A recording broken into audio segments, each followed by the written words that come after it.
মৌসুমীর সঙ্গে তোমরা আরেকটি ব্লগে সবাইকে স্বাগত। কেমন আছো সবাই? এই গরমে খুব অবস্থা খারাপ, বলো, মানে এত গরম পড়েছে। আর এই গরমে সবার ঘরেই ঝিঙে ঢুকে গেছে। তো সবাই বলছিল রান্নার ভিডিও পোস্ট করছি না, একটু অসুবিধা ছিল, নানান সমস্যার মধ্যে ছিলাম বলে করতে পারিনি। তো আজকে সেই ঝিঙেরই একটি ভিডিও তোমাদের সামনে।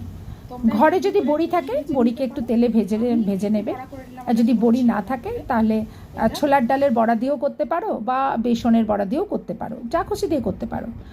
বড়াটাকে ভেজে রাখবে, তারপর কড়াইতে একটু কালো জিরে আর কাঁচা লঙ্কা ভালো করে ভেজে নেবে। ভেজে নিয়ে ঝিঙেগুলোকে না ডুমো ডুমো করে কেটে রাখবে। ডুমো ডুমো করে কেটে রেখে ঝিঙেটা, যেই কালো জিরেটা কাঁচা লঙ্কা ভাজা হয়ে গেলে ওটা দিয়ে ওর মধ্যে হালকা একটু নুন দিয়ে চাপা ঢাকা দিয়ে মিনিট 10 মতন ছেড়ে দেবে। ঝিঙে থেকে তো এমনিতেই জল বেরোয়, আর নুন দিলে পর আরেকটু জল বেরোবে, ওই জলেই ঝিঙে সেদ্ধ হয়ে যাবে, আলাদা করে জল দেওয়ার দরকার হবে না। তো ওটাকে চাপা ঢাকা দিয়ে কিছুক্ষণ রেখে দেবে। যেই দেখবে মিনিট 7-8 পর একবার তুলে নিয়ে একবার নেড়ে দেবে। তারপরে দেখবে মিনিট 10 পর দেখবে হয়ে গেছে ঝিঙেটা। 10 মিনিটও লাগবে না, তাড়াতাড়ি হয়ে যাবে। আমি হয়তো টাইমটা একটু এদিক ওদিক করছি, ঠিক প্রপারলি বুঝতে পারছি না। তো একবার দেখে নেবে। তো ওর মধ্যে যখন দেখবে হয়ে এসছে ঝিঙেটা, তখন ওর মধ্যে বড়াগুলো মিশিয়ে দেবে।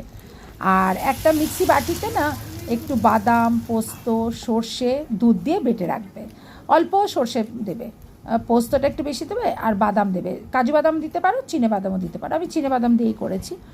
দিয়ে ভালো করে ওটা মিশিয়ে নেবে। দিয়ে যখন দেখবে হয়ে এসছে তখন একটু গুড়, আমি 1 চামচ গুড় দিয়েছি, তোমরা যদি চিনি দাও তাহলে 1/2 চামচ চিনি দেবে। ভালো করে নেড়ে চেড়ে নামিয়ে নিলেই হয়ে যাবে ঝিঙের দুধ পোস্ত। কেমন লাগলো সবার রেসিপিটা বলো। ভালো লাগলে একটা লাইক, শেয়ার, কমেন্ট করে দিও। আর যারা আমার চ্যানেলটা এখনও সাবস্ক্রাইব করোনি তারা প্লিজ আমার চ্যানেলটা সাবস্ক্রাইব করে নিও। দেখা হবে পরের আরেকটা ব্লগে। ধন্যবাদ।